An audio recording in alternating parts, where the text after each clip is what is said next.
Okay, get this. Okay. Charles Dickens, you know, the guy behind Oliver Twist, Yeah. he might be the reason we even celebrate Christmas the way we do today. Wow. You sent me this biography, The Man Who Invented Christmas, by Les Standiford. And Uh-huh. let me tell you, this book Yeah. is packed with fascinating stuff about how Dickens's own life, you know, his experiences, actually shaped his most famous book, A Christmas Carol.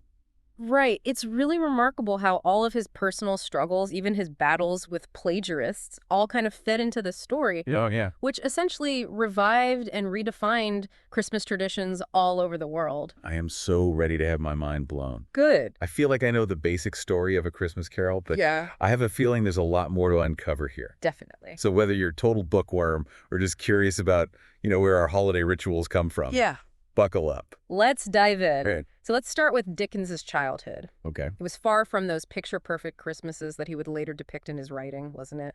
Oh, not even close. Dickens knew poverty like firsthand. Yeah. His father, John Dickens, Uh-huh. ended up in Marshalsea debtor's prison Wow. for owing just 40 pounds. Yeah.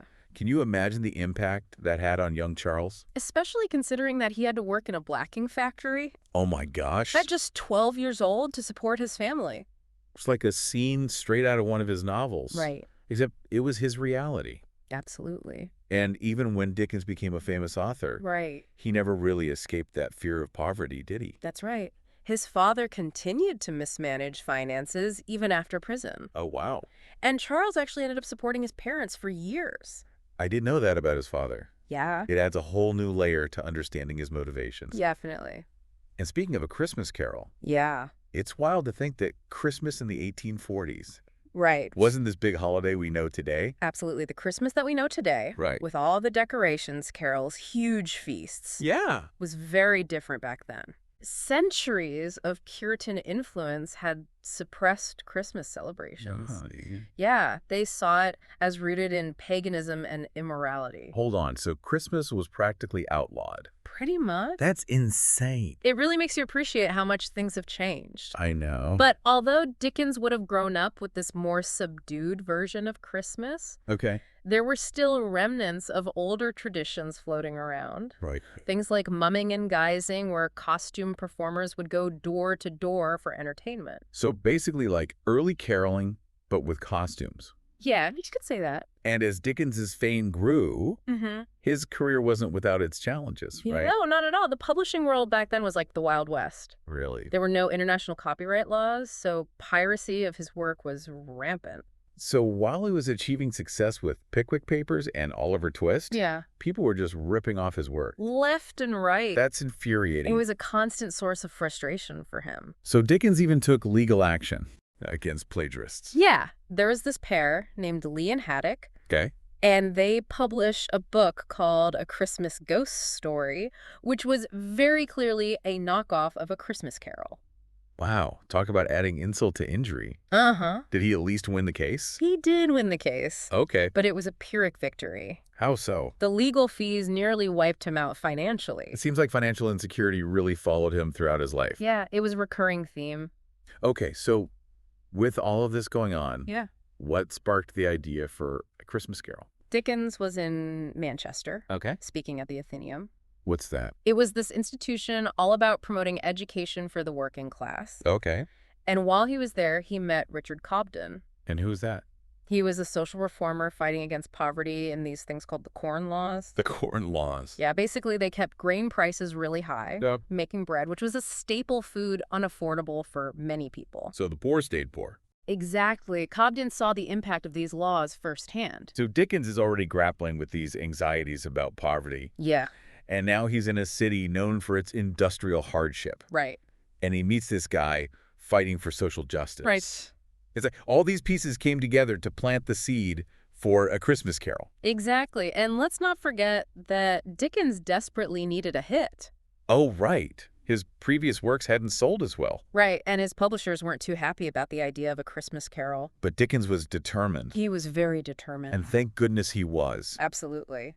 He meticulously planned every aspect of the book, He did. from choosing the illustrator John Leach to the look and feel of the book. He went all in on this project. It was a gamble? And Dickens hated to gamble. Especially with his finances. But this time, it paid off. big time. Big time. Okay, let's talk about the book's success. Okay. And how it completely changed the way we celebrate Christmas. All right, let's dive into that right after this. So Dickens poured his heart and soul into this book, and it was a total gamble. It was a gamble, but it paid off. It was a huge success. Huge success. Okay, so tell me about that. It was an instant sensation. Okay. Critics loved it, and the public went crazy for it. I bet. It flew off the shelves, selling out its initial print run in just a couple of days. People were moved to tears by this story. Yeah, they really connected with those characters, and the message of redemption, Yeah. it really resonated. It really tapped into something, I think. It did. It tapped into this Victorian yearning for connection, Okay. for a better society, and even a bit of nostalgia for those fading Christmas traditions. So everyone wanted a piece of the Christmas Carol pie. They did. Not the plagiarists again. Not this time. Okay. The book sparked this wave of stage adaptations. Some were authorized by Dickens. Okay. Many were not. Of course. And the quality of these plays varied wildly. I can imagine. But Dickens was a practical man. He knew that these plays, even the bad ones, they were spreading the story's message and boosting its popularity. It was really becoming this cultural phenomenon. A Christmas Carol didn't just tell a story, though it breathed new life into Christmas traditions. That's right. Okay, so tell me about that. It brought back that focus on family generosity and goodwill that had been lost over time. Before the book, Christmas trees were a relatively new tradition in England. Yes. But after the book, Dickens' vivid descriptions of those trees in the story really made them explode in popularity. so Dickens basically single-handedly made Christmas trees cool. You could say that. And it wasn't just trees exchanging Christmas cards. Another recent innovation got a huge boost from A Christmas Carol. It did. And food. Food, of course. The book even played a role in the shift from goose to turkey as the main course for Christmas dinner.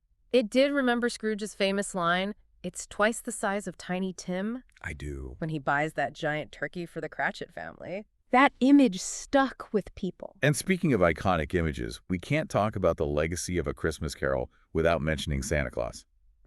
Of course, now Santa Claus existed long before Dickens. Okay. But the story definitely contributed to his evolution into the jolly figure we know today. Okay, so before A Christmas Carol, There are all sorts of different versions of this gift-giving figure, Right. like the Dutch Sinterklaas or the more stern Father Christmas. okay, They were brought to life in Clement Clark Moore's poem, A Visit from St. Nicholas, and Thomas Nast's illustrations. but Dickens didn't invent Santa. He just gave him a makeover. In a way, yes. Good. His portrayal of the ghost of Christmas present, overflowing with generosity and abundance, likely shaped the modern image of a kind, gift-giving Santa. It's fascinating how these different cultural threads weave together. It really is. So Dickens achieved massive success with A Christmas Carol. Yeah. But did he keep exploring those Christmas themes in his later work? He did. He did? He wrote other Christmas books like The Chimes and The Haunted Man, Okay. but none of them reached the same level of lasting impact as A Christmas Carol. Okay. And it's interesting to note that these later books often had a darker, more introspective tone. That makes sense, given what was going on in his personal life. Right, his marriage is falling apart. Yeah, he's separated from his wife, Catherine, and there was that whole scandal involving Ellen Ternan. Yeah. Those struggles must seeped into his writing. They did. The lightheartedness of A Christmas Carol gave way to more complex explorations of social issues and human nature. It's like he was wrestling with the darker side of the holidays. Yeah, the shadows that lurk beneath the surface of all that cheer. It makes you wonder if he lost a bit of faith in that power of redemption. That's a really fascinating question. Yeah. Maybe for Dickens, as for many of us. Yeah. The Christmas season became a time for reflection. Yeah. A time to confront those personal ghosts. Yeah. And grapple with the complexities of life.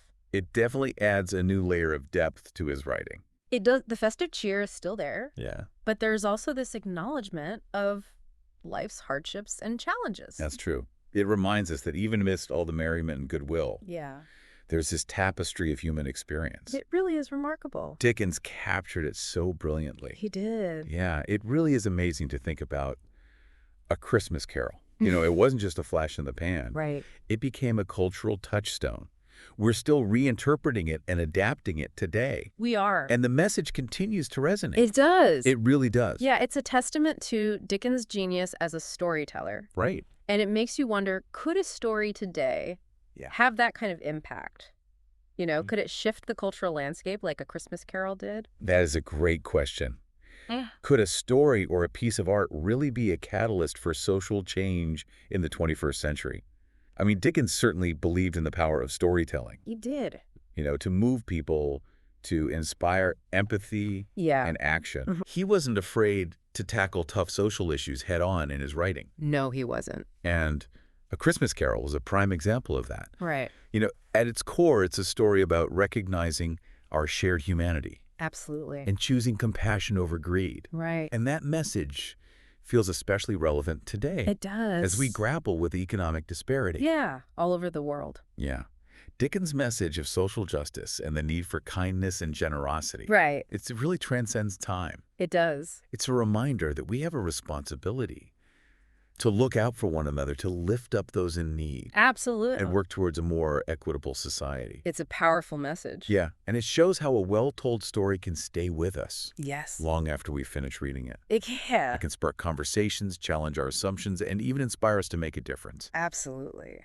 This deep dive has given me a whole new appreciation for Dickens Mm. and the enduring power of A Christmas Carol. Yeah. It's more than just a charming Christmas tale. It's a call to action, a reminder to live with intention Yes. and make a positive impact on the world. It really is. We've only scratched the surface here, We have. but I hope this has sparked your curiosity to learn even more about Dickens. I hope so. I highly recommend reading A Christmas Carol if you haven't already, Yeah. and exploring some of Dickens' other works and even diving into the history of Christmas customs. Absolutely. There's a whole world of knowledge out there just waiting to be discovered. And that journey of discovery is what makes it so rewarding. Couldn't have said it better myself.